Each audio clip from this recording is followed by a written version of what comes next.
Computational energy in non-physical space would require intelligence far beyond our own.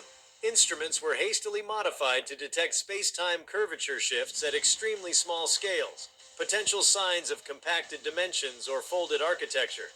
Perhaps the most controversial proposal came not from physicists or engineers, but from a group of mathematicians and linguists working in cognitive theory. They postulated that the moon's internal mechanisms might not be entirely mechanical, but instead operated on principles of resonance, an ancient technology that could interface with biological frequencies, brainwave patterns, or even human consciousness itself. Drawing parallels from cymatics, harmonic resonance, and quantum entanglement theory, they hypothesized that certain arrangements on the moon's surface, crater alignments, elevation clusters, and shadow paths, could form a planetary scale interface designed to send or receive cognitive signals.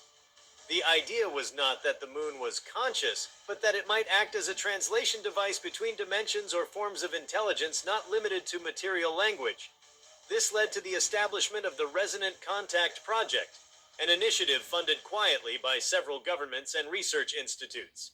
Volunteers with highly sensitive neurological patterns, often artists, savants, or individuals with atypical EEG signatures, were exposed to rhythmic light pulses mimicking lunar reflection patterns and magnetic fields found in anomaly zones. What followed was an intriguing mix of synesthetic episodes, shared dream motifs, and unusual cognitive phenomena.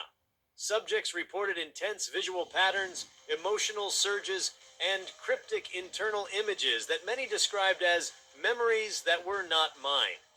These experiments were in their infancy, but they hinted at something profound: the possibility that the moon's true purpose might involve not just observation, but subtle interaction with the human mind over extended timescales. In tandem, astrobiologists revisited the question of biological markers in lunar material.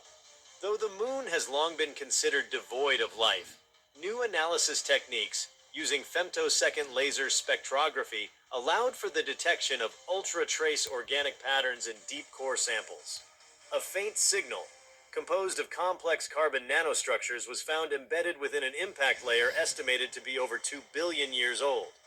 These carbon networks were far too structured to be explained by meteorite debris alone, and bore no resemblance to contamination from Earth-based missions. Though not alive, these structures could have functioned as carriers of information, biochemical instructions, or even as components of a long-degraded organic computational system. The cultural impact of these findings evolved beyond the initial wave of curiosity.